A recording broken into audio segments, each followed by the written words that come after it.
지금 미국 금융 흐름은 단기 금융 쏠림 현상이 아주 뚜렷합니다. 이 그래프는 미국 상업은행의 총 예금을 나타내주고 있는 건데, 지난 2020년에 총액이 한 18조 달러에 이르렀습니다. 그런데 1년 사이에 그 예금의 1조 달러 정도가 지금 감소했어요. 그리고 그래프에서 보는 것처럼 지금 감소세가 급하게 하락세로 이어지는 걸 볼 수 있습니다.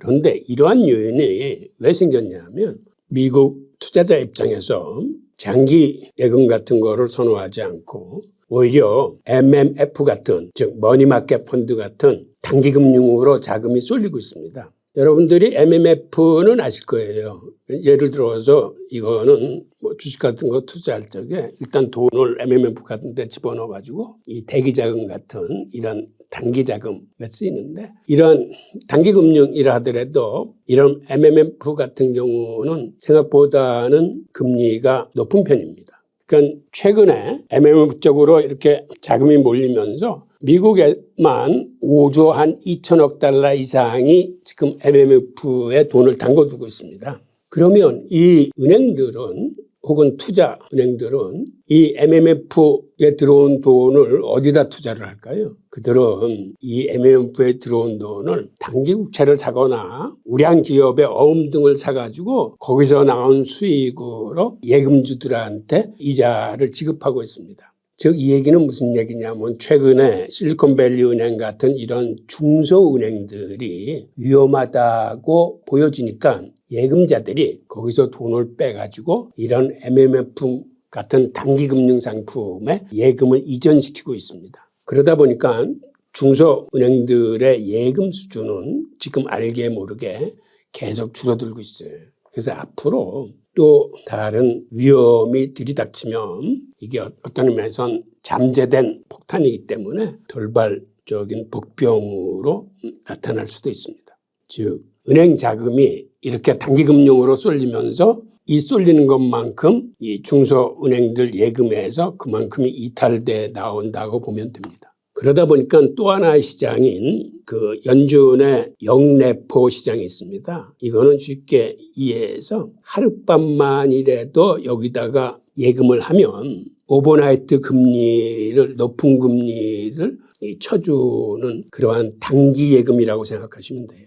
레포라는 건 환매 조건부 채권을 사거나 팔거나 하는 걸 의미하는데, 우선 쉽게 그렇게 오버나이트 금리다라고 이해하시면 되고, 이 오버나이트 금리가 지금 이 그래프에서 보는 것처럼 이게 2021년서부터 생긴 건데, 물론 그전에도 있었지만 그 거래액이 크지 않았어요. 그런데 2021년서부터 이렇게 급격하게 늘어나는 이유는, 사실은 은행들 입장에서는 들어오는 예금을 투자할 만한 마땅한 안전투자 대상이었기 때문에 이걸 하룻밤이라도 연준한테 맡기고 연 한 4% 이상 되는 금리를 받는 게 안전하다고 생각하기 때문에 이렇게 영래포 시장에 자금이 몰리는 겁니다.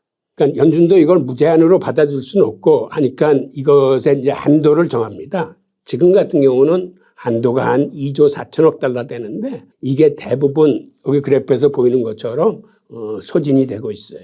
그리고 그 금리는 지금 연준이 정한 기준금리의 하단선 정도에서 형성되도록 하는데, 입찰을 통해서 이거를 금리를 결정하기 때문에 대부분 그 정도에서 금리가 결정되고 있습니다.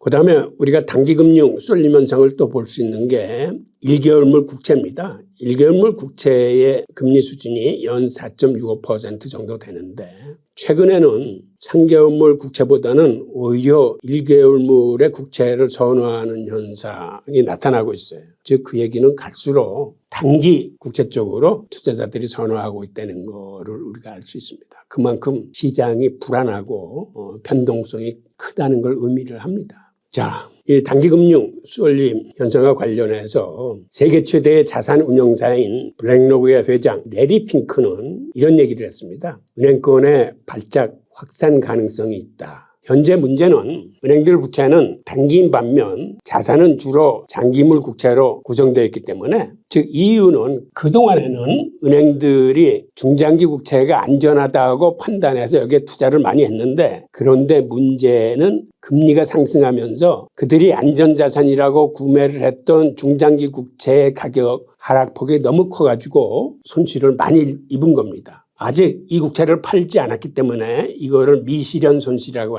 하는데, 이런 미실현 손실을 많이 껴안고 있기 때문에 지금 금융계에서 또 다른 불안 요인이 발생하면 이게 잠재되어 있던 게 다시 현재화될 가능성이 이제 높다라고 보는 거죠. 그리고 레리 핑크가 매년 주주들한테 보내는 그 서한이나 인터뷰 등에서 밝히고 있는 내용이 크게 세 가지가 있는데, 이 양반은 이렇게 얘기를 합니다. 연준이 금리를 두세 번은 더 올린다라고 얘기를 하고 있어요. 게다가 인플레이션이 지금 우리가 생각하는 것보다 더 높게 유지된다라고 얘기를 하면서 이 양반은 투자를 이렇게 권하고 있습니다. 지금같이 변동성이 큰 시기에서는 주식보다는 단기 채권을 선호한다라고 이야기를 하고 있습니다. 실제로 블랙록은 최근 들어와서 갖고 있는 주식을 매도 중에 있습니다.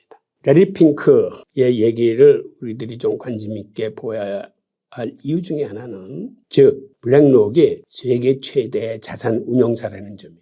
그리고 그 회장이 이러한 시각으로 주주들한테 서한을 보냈을 뿐만 아니라, 여기서 우리가 인사이트를 얻을 수 있는 건 지금 같은 변동성이 큰 위험한 시기에는 주식보다는 단기 국채 같은 거로 투자를 분산시켜라 라고 하는 이런 얘기를 좀 귀담아 들어야 되지 않을까 생각합니다. 자, 이제는 미국의 부동산 추이를 한번 보겠습니다. 결국 자산시장에서 주식시장보다 큰 게 채권시장이고, 이 채권시장보다 훨씬 더 큰 게 부동산 시장입니다. 그렇다면 자산시장의 가장 중요한 미국의 부동산은 지금 어떤 흐름을 갖고 있는지를 한번 들여다보면, 지금 보이는 그래프가 캐스실러 지수인데, 보시다시피 2022년 하반기서부터 올해 초에 이르기까지 주택가격의 둔화세가 그전에 몇 년간 올랐던 거를 다 까먹고 이제는 마이너스로 진입하고 있습니다. 이 캐스실러 지수는 가장 신뢰도가 높은 주택가격 지수입니다만은 이거는 후행 지표예요.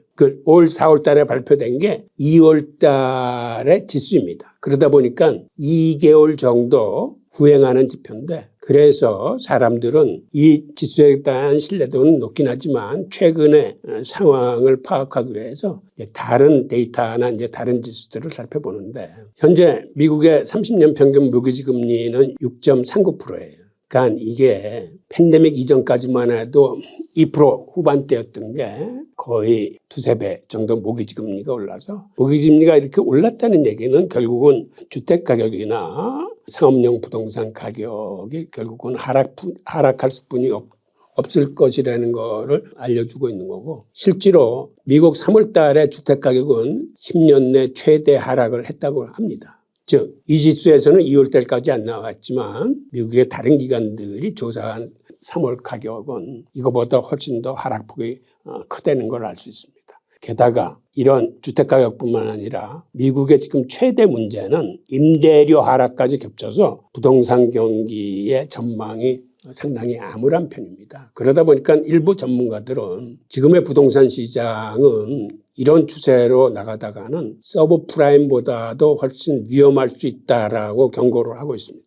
지금 보이는 그래프가 임대료 하락 그래프입니다. 지금 2022년 들어서 그동안의 상승세가 하락으로 반전하면서 하락폭이 깊어지고 있는데, 그런데 문제는 이런 상업용 부동산에 대출을 해준 은행들이 대부분 중소은행들이, 큰 상업은행이 아니라 중소은행들의 대출 비중이 80% 정도 되는 이러한 문제 때문에 중소은행들이 갖고 있는 미국 장기국채의 그러한 손실, 게다가 이러한 상업용 부동산에 대출해 놓은 것에 대한 부도 위험성의 증가 등으로 해서 미국의 중소은행들은 앞으로도 그 상황을 좀 우리가 주목해서 봐야 될 필요가 있습니다. 최근 들어서 미국 대도시의 사무실 공신률이 급격히 늘어나고 있습니다. 이게 옆에 있는 그래프가 지난해 4분기의 사무실 공신률인데 그게 3년 전에 비해서 공신률이 굉장히 높아지고 있는 걸 볼 수 있습니다. 휴스턴 같은 데는 25%가 넘었고 샌프란시스코도 한 18% 정도, 가장 적은 공신률에도 지금 보스턴 같은 데가 뭐 한 12, 13%. 그런데 문제는 지금 이러한 공신률의 증가 속도가 점점 더 빨라지고 있다는 점입니다. 예를 들어서 샌프란시스코 사무실 공신률이 지난해 4분기만 하더라도 이 그래프에서 보는 것처럼 한 18% 정도 했는데 금년 1, 4분기의 공신률은 자그마치 29.4%예요. 그리고 내년 겨울까지 공신률이 계속 상승할 거라고 시장은 예상하고 있습니다. 즉 이렇게 대도시의 사무실 공신률이 높아지고 있는 것은 사실 팬데믹 기간 동안에 재택근무를 권장하면서 이제는 대도시일수록 그리고 IT 기업일수록 집에서 재택근무 확률이 더 높아졌어요. 그러다 보니까 이제는 엔데믹 시대에 들어갔음에도 이제는 사무실이 남아도는 겁니다. 그리고 이러한 임대료 하락이 이 상업용 부동산의 직격탄을 때렸기 때문에 과거의 부동산 문제는 주택에서 일어난 서브프라임 문제였었는데 지금은 주택보다도 오히려 상업용 부동산의 부실 문제가 더 크게 문제가 되고 있습니다. 그런데 경제에는 하나의 사건이 터지면 이렇게 나쁜 면도 있지만 이게 어떤 의미에서는 좋은 면으로 작동하는 것도 있는데 그게 바로 임대료의 이러한 약세는 인플레이션을 내릴 수도 있습니다. 지금 우리가 근원 인플레이션, 잘 잡히지 않는 근원 인플레이션에서 그 주거비가 차지하는 비중이 높은데 즉 임대료 하락은 그 자가 주거비의 비중을 낮춰줌으로써 이게 인플레이션을 잡는 데 도움이 될 거예요. 마지막으로 지난주에 있었던 한국의 경제성장률 발표를 보겠습니다. 우리나라 1, 4분기 경제성장률은 0.3% 증가하는 데 그쳤습니다. 그런데 이 수치는 비록 미미하긴 하지만 지난해 4, 4분기 마이너스 0.4% 성장에 비하면 그래도 역성장을 면한다고 보여지고 있는데 그런데 문제는 앞으로의 전망이 그렇게 밝지 않습니다. 그 이유는 우리 대한민국의 펀더멘털이 점점 더 안 좋아지고 있습니다. 어떤 의미에서는 펀더멘털의 위기를 맞고 있는데 무역적자의 행진이 15개월째 접어들고 있고 지난해 무역적자 규모가 472억 달러에 달해서 사상 최악입니다. 즉 IMF 때나 금융위기 때보다도 적자 규모가 더 컸습니다. 그런데 문제는 앞으로 갈수록 적자 규모가 더 커진다는 점입니다. 즉 이런 구조적인 문제에 봉착하게 됐는데 벌써 올해 들어서 석 달 동안 즉 1, 4분기 무역적자가 225억 달러에 달했는데 이 적자 규모는 지난해 적자 규모의 거의 절반입니다. 그래서 이런 식으로 우리가 무역적자를 보면 올해 무역적자는 지난해보다 훨씬 큰 정말 사상 최악의 무역적자를 볼 걸로 전망이 됩니다. 상황이 이렇다 보니까 우리나라 지금 환율이 치솟고 있고 우리나라 주식시장이 힘을 못 쓰고 있고 여러 가지 악재들이 지금 겹치고 있습니다. 오늘은 우울한 얘기들만 전해드렸는데 이게 지금 우리들이 맞이하고 있는 세계 경제 흐름입니다. 자, 오늘 내용은 여기까지입니다. 감사합니다.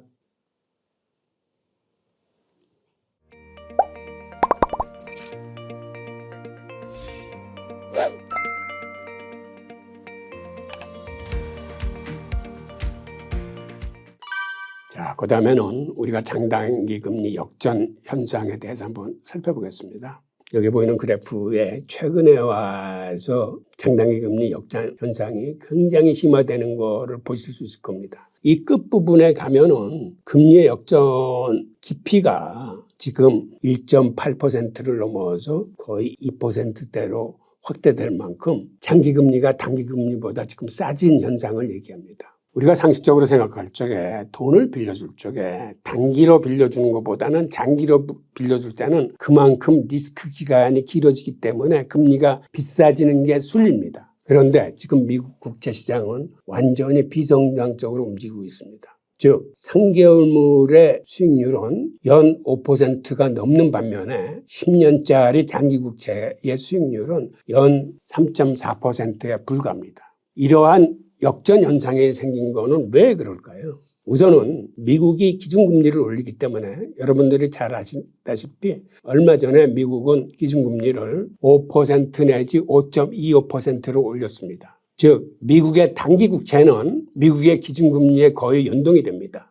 그러다 보니까 3개월물은 5.27%인 거고 반면에 이거보다 더 높아야 될 장기 국채인 10년물의 국채는 더 높지 못하고 오히려 3개월보다 1.8%나 낮은 연 3.45% 금리에 머물러 있습니다. 자, 이런 현상이 왜 그렇게 나타나는지 그 내용을 한번 살펴보겠습니다. 우선 10년물 장기 국채 같은 경우는 지금 시장의 순리대로 수요 공급에서 나타나는 현상이 아니고 미국 정부의 인위적인 개입에 의해서 왜곡 현상이 발생한 겁니다. 즉 미국 정부의 인위적인 개입이란 이런 겁니다. 미국 시장에서 중장기물 국채에 대한 수요가 줄어들자 미국이 인위적으로 공급을 팍 줄이고 있습니다. 즉 수요가 부진한 것에 맞춰서 공급 자체를 지금 줄이고 있고 게다가 최근에 실리콘밸리 은행 사태를 맞아서 시장에 장기 국채가 매도되지 않도록 비정상적으로 상황을 봉합시켰습니다. 그 얘기는 뭐냐면 이제 중소은행들이 뱅크론을 우려해서 자기가 갖고 있는 대출을 시장에서 팔아서 뱅크론에 대비하려고 들었을 적에 이런 시장에 흘러나오는 국채를 막기 위해서 미국 정부가 꺼내든 카드는 BTPF라고 해서 이 유동성 지원 프로그램은 상업은행이 갖고 있는 국채에 대해서 그거를 시세나 그 상업은행이 상가격에 대출을 해주는 게 아니라 그 국채가 갖고 있는 액면가 그대로 100% 대출을 해주기로 결정을 했습니다. 이거는 사실은 경제 논리에 맞지 않는 그러한 비상수단인데요. 즉 이 얘기는 무슨 얘기냐면 지금 중소기업은행들이 이렇게 부실 이유가 큰 이유는 예를 들어서 10년물 장기국채를 시장에서 당시 형성된 금액인 80만 원에 샀다고 가정을 합시다. 그런데 금리가 오르면서 이 금액이 더 떨어져서 국채의 시세가 70만 원으로 떨어진 겁니다. 즉 은행은 80만 원 주고 액면가 100만 원짜리 국채를 샀는데 이것이 지난 40년간에는 계속 올랐기 때문에 안전자산이라고 생각했는데 오히려 오르지 않고 그게 10만 원 이상 떨어진 겁니다. 그러니까 그러다 보니까 갖고 있는 자산에 부실이 생겨가지고 이런 뱅크론 사태에 대응을 하지 못하는데 그걸 막기 위해서 은행은 현재 시세인 70만 원도 아니고 그거를 상가격인 80만 원도 아니고 앞으로 10년 후에 받을 수 있는 금액인 액면가 100%, 즉 100만 원으로 계산을 해서 대출을 해주겠다는 겁니다. 그러니까 은행 입장에서는 이제는 이 10년 만기 장기국채를 팔 이유가 없는 거죠. 이제는 위험에 부닥치면은 오히려 시장에 팔면은 70만 원뿐이 못 받지만은 연준한테 가져가면은 그거를 100만 원을 줘서 대출을 해주기 때문에 더 자산이 불어나는 효과를 가지고 오는 이러한 방법으로 장기국채 시장 매도를 막았습니다. 이러한 현상으로 지금의 미국의 장기국채는 금리가 굉장히 억제되어 있는 겁니다. 미국이 이렇게 장기금리를 억제하는 가장 중요한 이유는 이거를 방치할 경우에 미국의 상업은행들은 갖고 있는 자산의 부실화로 인해서 앞으로 예금한 사람들이 위기를 느끼고 돈을 빼가면 그 뱅크론을 막아내기 힘듭니다. 그래서 우선은 시장의 금융위기를 사전에 방지한다는 의미도 또 하나 있고 또 하나 10년 장기국채의 금리가 올라가면 이거는 부동산 시장에 굉장히 악재입니다. 무슨 얘기냐면 지금 10년 금리가 3.45%임에도 미국 모기지 시장의 평균 금리는 거의 7% 선에 근접해 있습니다. 그런데 10년물 국채하고 30년물 모기지 금리가 이게 직결되어 있습니다. 만약 10년물이 시장의 흐름에 의해서 단기 국채보다 금리가 높은 6, 7% 금리의 시장에서 사고 판다면 어떤 일이 벌어질까요? 즉 지금보다 2, 3%가 금리가 더 높아지면 모기지가 그만큼 더 높아진다는 얘기인데 지금 7% 선에서도 위험한데 이게 2, 3%더 높아져서 모기지 금리가 9% 내지 10% 정도 튀어오르면 미국 부동산 경기가 추락하게 됩니다. 즉 시중금리를 억제하지 않으면 지금의 상황은 위기 상황이 은행의 뱅크런이 시작되고 부동산 시장이 붕괴할 수 있는 거죠. 그래서 미국 정부는 인위적으로 지금 미국 국채 시장을 컨트롤하고 있는 겁니다. 교수님, 6월 1일 옐런 재무장관이 디폴트 우려 표시를 했는데요. 실제로 미국이 디폴트 상태가 된다면 어떤 일들이 생길까요? 미국이 디폴트 상태가 되면 생각하기도 싫은 일들이 발생할 텐데 우선 미국 금리가 튀어오를 겁니다. 미국 금리가 튀어오른다는 건 미국 국채 가격이 폭락한다는 걸 의미를 하고 그렇게 되면은 지금 같은 수준에서도 미국의 그 금융위기나 부동산의 추락을 막기 힘든 형국으로 들어가는데 미국 경제가 잘못하면 아작이 나는 거죠. 그리고 또 하나 두려운 현상 중에 하나가 그렇게 되면 미국의 신용 등급이 강등됩니다. 미국의 신용 등급이 강등된다는 얘기는 미국 국제시장의 신뢰도뿐만 아니라 이거는 달러의 신뢰하고도 직결되어 있습니다. 그래서 디폴트라는 건 한마디로 국가 부도를, 국가 재정의 파산을 의미하는 거기 때문에 어떻게든지 디폴트가 나지 않도록 해야 되고 설사 디폴트가 나더라도 빠른 시간에 단시일에 이걸 봉합할 수 있어야 됩니다. 자. 이번에는 미국의 장단기 금리 역전 심화 현상이 지금 국제시장에서 여러 가지 어려움을 가중시켰다고 말씀드리고 있는데 즉 미국 정부가 인위적으로 미국의 시중금리를 낮은 수준에 해서 억누르고 있다고 그랬는데 이렇게 시장 흐름에 반하는 행동을 재빨리 눈치채고 이걸 돈 벌 기회로 활용하는 집단이 바로 미국의 헤지펀드입니다.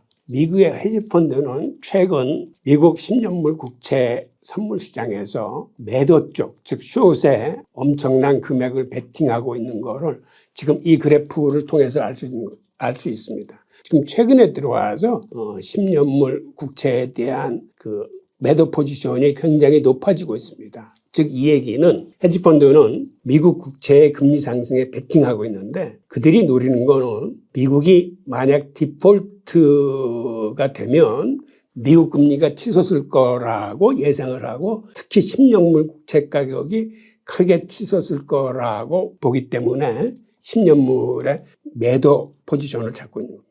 즉 미국의 금리가 치솟는다는 얘기는 미국 국채 가격이 큰 폭으로 폭락한다는 얘기거든요. 그러니까 그들은 10년물 국채 가격 폭락에 지금 베팅을 하고 이게 폭락할 수뿐이 없다라고 보고 있는 겁니다. 자, 그러면 실제로 미국에서 지금 무슨 일이 일어나고 있는지 미국 국채의 CDS 프리미엄을 한번 보겠습니다. 지금 보이는 그래프가 1년물 국채의 CDS 프리미엄인데 이게 지금 사상 최고치로 치솟고 있습니다. 어제 149 이상을 뚫고 있는데 즉 이렇게 CDS 프리미엄이 치솟고 있다는 거는 이 시장이 굉장히 지금 위험해지고 있다는 얘기하고 똑같은 얘기입니다. CDS 프리미엄이란 사실은 이게 가상금리의 역할을 하는 겁니다. 즉 CDS 프리미엄이 149로 치솟았다는 거는 평소에 비해서 가상금리를 1.49%를 이제 더해야 된다는 얘기입니다. 즉 그만큼 이 자산의 위험성이 증가했다는 것을 의미하는 것이 됩니다. 그리고 이렇게 미국 국채가 위험하다는 얘기는 미국 국가 자체의 신용등급이 강등될 수 있음을 의미하기도 합니다. 그래서 지금은 미국의 금융 시스템이나 국제 시스템이 생각보다는 위험하구나, 앞으로 더 위험할 수 있겠구나 하는 이런 것들을 여러 지표들이 보여주고 있습니다. 자, 그 다음에 중요한 게 상황이 이렇다 보니까 미국 금융의 흐름이 장기 쪽이 아닌 단기 금융 쪽으로 쏠림 현상이 뚜렷해지고 있습니다. 이 그래프는 미국 상업은행의 총 예금을 나타내는 건데 지난해까지만 해도 미국 상업은행에 18조 달러가 넘는 예금이 들어와 있었습니다. 그런데 1년 사이에 1조 달러 이상의 예금이 빠져나갔어요. 그래서 지금은 한 14조 달러 남짓한 금액인데 이렇게 은행에서 빠져나간 예금이 어디로 갔을까요? 이게 주로 단기 국채와 단기 금융으로 쏠려가고 있습니다. 우선 머니마켓 펀드 쪽을 보겠습니다. 머니마켓 펀드 쪽에 지금 이 그래프에서 보시는 것처럼 자금이 몰려들어서 지금 한 5조 2천억 달러가 이 시장에 들어와 있어요. 왜 이 시장에 이렇게 많은 돈들이 지금 몰려 들어올까요? 즉 MMF라는 건 짧은 기간 맡겨도 연 4 내지 5%의 그 이자를 주고 있습니다. 기존의 예금의 금리는 평균에서 제로금리 시대에 많이 예금들을 했기 때문에 한 0.34%라고 그럽니다. 반면에 지금 전에도 말씀드렸지만 이 단기 국채 같은 거는 지금 수익률이 연 5% 이상을 상회하고 있고 이런 MMF도 수익률이 4, 5% 정도 되기 때문에 일반 예금에 들어있는 돈을 빼서 이러한 단기 금융 쪽으로 돈이 쏠리고 있는 겁니다. 즉 이 얘기는 가장 위험한 거는 불안한 중소은행에서 자금들이 빠져나와서 이렇게 단기 금융 쪽으로 돈이 몰리고 있는 거를 이야기를 합니다. 이게 MMF뿐만 아니라 일반 상업은행이 연준에 돈을 투자하는 영래포 시장도 마찬가지입니다. 최근에 영래포 시장에 몰리는 돈이 기하급수적으로 이렇게 올라가는 이 그래프를 보실 수 있는데 연준의 입장에서는 이러한 영래포 시장에 몰리는 자금의 한도를 설정하고 있습니다. 지금 한도가 한 2조 4천억 달러 정도 되는데 이게 매번 입찰 때마다 이 금액을 다 채우고 있습니다. 이렇게 영래포 시장에 돈이 많이 몰리는 이유는 이것도 금리를 많이 주기 때문입니다. 즉 이러한 단기금리 쪽은 미국의 기준금리하고 그 수준을 같이 하기 때문에 이 영래포 시장에서는 연 5% 정도의 그 수익이 발생하기 때문에 짧은 기간에 돈을 맡겨서 수익을 볼 수 있는 시장인 거죠. 쉽게 얘기해서 영래포 시장은 오버나이트 시장이라고 생각하면 됩니다. 즉 하룻밤에 돈을 맡겨서 잠시나마 높은 수익을 가져가겠다는 자금들이 몰리는 겁니다. 그런데 보통 영래포 시장에 이렇게 돈이 몰리는 건, 즉 오버나이트 시장에 돈이 몰리는 건 이거는 중남미 같은 후진적인 금융 관행을 갖고 있는 나라에서 이렇게 많이 몰리는데 바로 그런 현상이 미국에서 보여지고 있습니다. 중남미에서는 왜 오버나이트 시장에 이렇게 돈이 많이 몰리냐 하면 이 초인플레이션에 시달리고 있는 중남미 같은 나라는 일반 근로자한테도 월급을 주지 않고 주급을 줍니다. 그 얘기는 한 달 사이에 너무 많은 돈가치 하락이 나타날 수 있기 때문에 이걸 매주 단위의 주급을 줌으로써 가능한 근로자들한테 유리하게 할 수 있는 그런 시스템이 사회 전체에 이제는 관행이 되어 있는 겁니다. 그리고 그들은 주급을 받으면 그 돈의 가치가 떨어지기 전에 얼른 슈퍼마켓에 가서 그 주급받은 날 그거를 다 상품으로 바꿔놓습니다. 그럼 마트의 주인은 또 어떡할까요? 그날 들어온 돈을 그날로 쓰기 위해서 그거를 상품으로 바꿔놓거나 아니면 달러로 바꿔놓거나 아니면 하루에도 3%씩 이자를 주는 오버나이트 예금에 돈을 집어넣습니다. 그렇지 않으면 자기가 갖고 있는 돈의 가치가 급격하게 떨어지기 때문에 그런 식으로 자산 방어를 합니다. 그래서 이런 오버나이트 금리는 이런 중남미 같은 데 발전한 이러한 후진적 금융 관행인데 이런 현상이 지금 미국에서 보이고 있는 겁니다. 그만큼 미국 시장이 지금 변동성이 크고 불안화되는 의미입니다. 자, 그 다음에 단기금융 쏠림 현상으로 인해서 미국의 3개월물 국채나 1개월물의 국채 금리가 이렇게 치솟고 있습니다.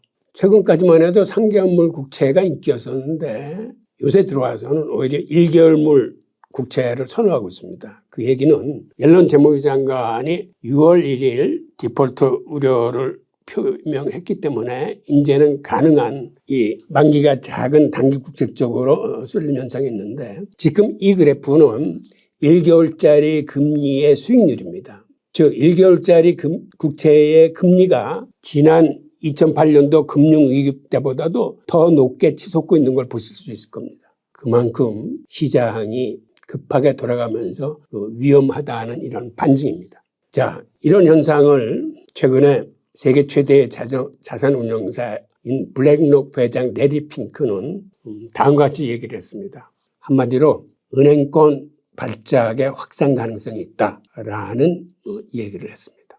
그리고 그 이유는 현재 문제는 은행들 부채는 단기인 반면에 자산은 주로 장기국채로 구성되어 있기 때문이다라고 얘기를 하면서 은행들이 그간 더 안전하다고 여기는 중장기물 국채에 더 많은 투자를 했기 때문에 지금 이런 일이 발생했다라고 얘기를 하고 있습니다. 그리고 앞으로의 전망을 얘기하면서 세 가지를 얘기했는데 연준이 금리를 한두 차례 더 올릴 것이라고 얘기를 했습니다.